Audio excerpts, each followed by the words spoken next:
चलिए class 10th math exercise 12.2 में question number 4 देखते हैं।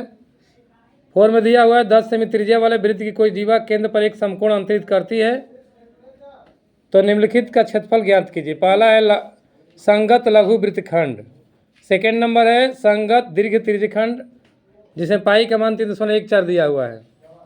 तो क्वेश्चन नंबर 4 देख लेते हैं इसका आंसर। संगत लघु वृत्तखंड का क्षेत्रफल निकालने के लिए सबसे पहले जान जाएंगे किसी वृत्त के अंतर्गत संगत लघु वृत्तखंड क्या होता है। जैसे कोई वृत्त रहता है, वृत्त और ये लाइन खींच देंगे तो ये दो भागों में बट गया। ये वाला भाग हो जाएगा लघु वृत्तखंड। ये ऊपर वाला जो भाग होगा ये वाला यहाँ से यहाँ तक ये हो जाएगा दीर्घ वृत्तखंड। तो लघु वृत्तखंड का क्षेत्रफल निकालना है। अब जैसे त्रिज्यखंड का क्षेत्रफल का सूत्र होता है यहाँ से लेकर के यहाँ तक आएगा। त्रिज्यखंड अगर कोई पूछेगा तो यहाँ से लेकर के यहाँ तक पूरा ये त्रिज्या के द्वारा जो घिरा रहेगा और ये चाप के द्वारा।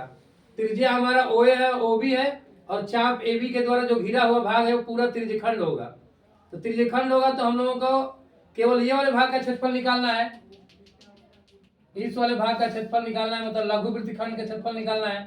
और लघु वृत्तखंड का क्षेत्रफल निकालना है तो उसमें ये त्रिभुज का क्षेत्रफल घटाएंगे त्रिज्यखंड के क्षेत्रफल में से, क्योंकि त्रिज्यखंड का क्षेत्रफल ओ ए ओ बी और ये चाप ए बी यहाँ पर कोई पॉइंट लेंगे, मान लो कि यहाँ पर सी है तो चाप ए सी बी और ओ ए और ओ बी के बीच में घिरा हुआ ये पूरा भाग को त्रिज्यखंड कहा जाएगा। पूरा ये त्रिभुज वाला भी और नीचे वाला भी भाग। अब त्रिज्यखंड में से अगर मान लो कि त्रिभुज घटा लेते हैं ए ओ बी का क्षेत्रफल तो हमारा लघु वृत्तखंड ए सी बी का जो और ए बी और चाप ए सी बी के द्वारा घिरा हुआ भाग जो रहेगा वही जो है क्या हो जाएगा, लघु वृत्तखंड हो जाएगा। तो पाई आर स्क्वायर थीटा बटे 360 हो जाएगा और समकोण त्रिभुज का क्षेत्रफल घटाएंगे 1/2 गुणा में ओ ए इंटू ओ बी हो जाएगा। अब मान पुटअप कर लेंगे 3.14 पाई का मान हो जाएगा, आर का मान 10 है, 10 गुणा में 10 स्क्वायर है, थीटा का मान 90 डिग्री है, 90 डिग्री रख लेंगे। 1/2 गुणा में ओ ए का मान 10 है और ओ बी त्रिज्या दोनों ही 10 है, 2 5 10 हो जाएगा, 9 चौके 36 हो जाएगा। 10 का गुणा करेंगे 3.14 दशमलव हट जाएगा। अब यहाँ पर 4 था तो यहाँ पर 4 2 से काट लेंगे 314 को, 157/2 हो जाएगा, 2 का 50 में 100 हो जाएगा, घटाने के बाद 57/2 28.5 सेमी स्क्वायर। ये आंसर हो जाएगा।